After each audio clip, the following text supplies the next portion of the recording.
All right, welcome to The Explainer. Today we're plugging in and really deconstructing the sonic architecture of a modern rock powerhouse, Masaki Shirai from Alexandros. Seriously, if you're a guitarist trying to figure out your own signature sound, you're going to want to pay close attention. This is basically a masterclass. And we've got to start right here with this quote. Because this single idea, it's the absolute anchor for his entire philosophy on tone. For him, it's not just a matter of taste, it's the fundamental sound of rock guitar. Period. So here's how we're going to tackle this. We're going to build his sound from the ground up, piece by piece, following what he calls his pyramid of tone. We'll look at the artist, his guitars, that wall of amps, his insane pedal collection, and then the philosophy that brings it all home. All right, first up, the artist and his sound. So before we even get to the gear, we need to understand the player. Shirai's style is this incredible balancing act. He can be super delicate one moment and just brutally aggressive the next. That dynamic range is the sound of Alexandros. Yeah, this really nails it. His tone is all about that blend, taking that classic, warm, vintage vibe and injecting it with this raw, modern power. It's not just about being loud, you know?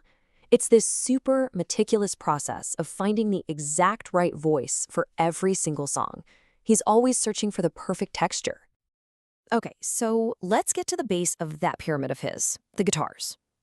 This is the absolute foundation. It's where the sound itself is born. And what's interesting is, he's not out there chasing all the latest obscure boutique stuff. Nope. His entire sound is built on the bedrock of iconic classic American guitars. We're talking about the legends. And just look at this list. It's like a who's who of classic electric guitars. You can see right away he's all about the undisputed champs. He's got a whole family of those Gibson semi-hollows, the ES335s, that give him that sweet, woody, versatile tone. But what's cool is that more recently, he's been really digging into those vintage Fender Strats. And let's be clear, these are not collector's items sitting behind glass. No way. These are workhorses. They're tied directly to the band's biggest hits. That 78 ES335, he calls it the soul of his guitar life. It's been with him forever. It's not just a tool, it's practically a bandmate. So we have the foundation, the guitars. Now how do you give them a voice, a huge voice? Well, let's talk about that wall of Marshalls. Just look at that. That is an absolute statement. It's pure rock and roll theater, right? A total commitment to that classic aesthetic. But here's the thing. While it looks like just raw, overwhelming power, the reality of how he uses this setup is actually way more clever. And this quote just perfectly sums up his thinking. He sees Gibson and Marshall not just as a great combo, but as the combo. It's like he says, it's the Mercedes and Rolex of the guitar world. It's the undisputed, world-renowned benchmark for rock tone. Okay, so here's the secret I was talking about. Out of that entire intimidating wall of amps, he's only really using 2 of them to make sound. And these 2 heads, they're not doing the same thing. Each one has a very, very specific role to play. And this is how he does it. He splits his signal. So the vintage 1959 Super Lead, that's his clean channel. That's where he gets all those beautiful, warm, just on the edge of breakup tones. But when it's time to get heavy, bam! He switches over to the JCM Silver Jubilee, which is set up purely for distortion. It's a classic 2-amp setup, and it gives him incredible versatility. And for you tone chasers out there, here's a look at his typical settings for that clean Super Lead.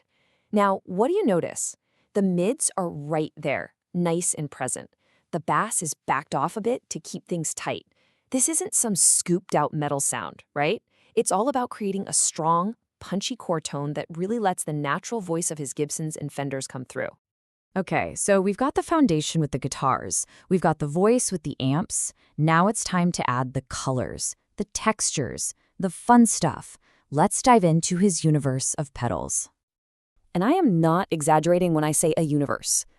We're talking about a pedal board that can have over 40 individual pedals on it. His whole philosophy is not about finding that one magic multi-effects unit that does everything. No, it's about having this enormous palette of very specific colors ready to go at a moment's notice. But, and this is so important to understanding his whole deal, listen to what he says here. Even with that city-sized pedal board, he thinks effects are only about 20% of the sound, just the seasoning. The main course, that big foundational 80%, That's all guitar and amp. The pedals just add the final touch. So with all that variety, you might think his board is a random mix of everything. But look closely, and one brand just completely dominates: Boss. It is the absolute backbone of his effects setup. We're talking everything from your standard, everyday Boss stomp boxes to their premium Waza craft line and even super rare stuff. His board is basically a love letter to Boss. So why? Why so loyal to Boss? This quote explains it all. He chooses them because they don't get in the way. They don't mess with that core character of the guitar and the amp that he's already built. They just add to it. They respect the sound that's already there, which, in his mind, makes them the perfect, safest choice for that third slot in the pyramid. And if you look at some of his key pedals, you see a pattern, right? For his main overdrive, it's the blues driver. For delay, the DD7. These are not impossible to find super exotic boutique pedals. These are the tried and true, industry standard workhorses that get the job done day in and day out. Okay, so we've seen the gear, but now let's talk about the final and maybe most important ingredient: the philosophy, the mindset that pulls all of these choices together. And really, his whole complex rig boils down to this simple hierarchy. This is his pyramid of tone, right here. Number 1, the most important thing, is the guitar in his hands. Number 2 is the amp that gives that guitar its voice. And only then, at the very end, do you add the effects, the seasoning. Everything is in its proper order. And I just love this quote. At the end of the day, after all the analysis, his massive board isn't about chasing the latest trends or copying someone else. It's just a collection of sounds that he personally loves. It's an honest, physical representation of his musical taste, built up over years, one pedal at a time. So, what's the big takeaway here? I think what Shirai's rig teaches us is that building a great signature tone isn't about finding that one magic bullet piece of gear. It's a journey. It's about starting with a solid foundation, finding an amp that gives you a voice, and then having the courage to just color it with the sounds that you, personally, love.